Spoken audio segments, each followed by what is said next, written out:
ગુજરાતના વિવિધ વિસ્તારોમાં વરસાદી માહોલ જામ્યો છે। સાબરકાંઠા, અરવલ્લી, અમરેલી, જેતપુર સહિતના વિસ્તારોમાં વરસાદ ખાબક્યો છે। વલસાડના કલેક્ટર અને સુરત તત્કાલીન કલેક્ટર તેમજ ડુમસ વિસ્તારમાં સરકારી જમીન ખોટી રીતે વેચીને મહેસૂલ વિભાગને નુકસાન પહોંચાડનાર આઈએએસ આયુષ ઓકને સરકારે સસ્પેન્ડનો ઓર્ડર પકડાવી દીધો છે।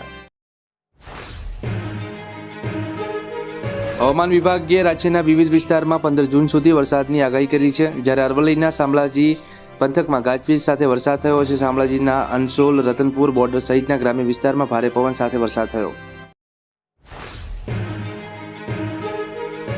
અમદાવાદની મ્યુનિસિપલ કમિશનર દ્વારા એએમસીમાં ફરજમાં બેદરકારી દાખવનાર લોકો સામે કડક કાર્યવાહી હાથ ધરી છે। ત્યારે એએમસી કમિશનર દ્વારા તાત્કાલિક ધોરણે 4 કર્મચારીઓને સસ્પેન્ડ કરી દેતા ખળભળાટ મચી જવા પામ્યો છે।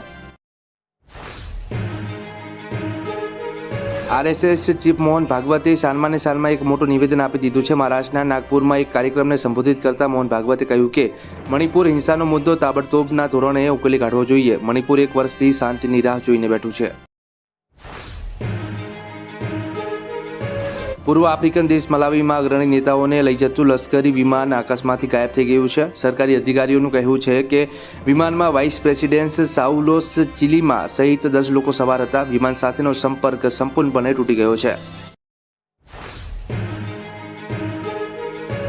અમદાવાદ શહેરમાં પાણીજન્ય રોગના કેસોમાં વધારો થવા પામ્યો છે। 10 દિવસમાં શહેરના અનેક વિસ્તારોમાં પાણીજન્ય રોગના કેસમાં વધારો થવા પામ્યો છે। કોલેરાના રોગમાં એકાએક વધારો થતા દવાખાના દર્દીઓથી ઉભરાઈ જવા પામ્યા છે।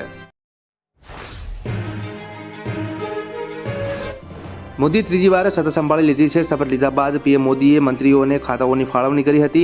મંત્રીઓને ખાતાઓની ફાળવણી બાદ તરત પીએમ મોદીએ પૂર્વ પ્રધાનમંત્રી ડોક્ટર મનમોહનસિંહ અને એચડી દેવગૌડા તથા પૂર્વ રાષ્ટ્રપતિ પ્રતિભા દેવીસિંહ પાટીલને ફોન લગાવીને ત્રીજા કાર્યકાળના આશીર્વાદ લીધા હતા। લોકસભા ચૂંટણી પૂર્ણ થયા બાદ હવે જમ્મુ કાશ્મીરની વિધાનસભા ચૂંટણીને લઈને મોટા સમાચાર સામે આવ્યા છે। જમ્મુ કાશ્મીરમાં આ મહિને વિધાનસભા ચૂંટણીની જાહેરાત થઈ શકે છે।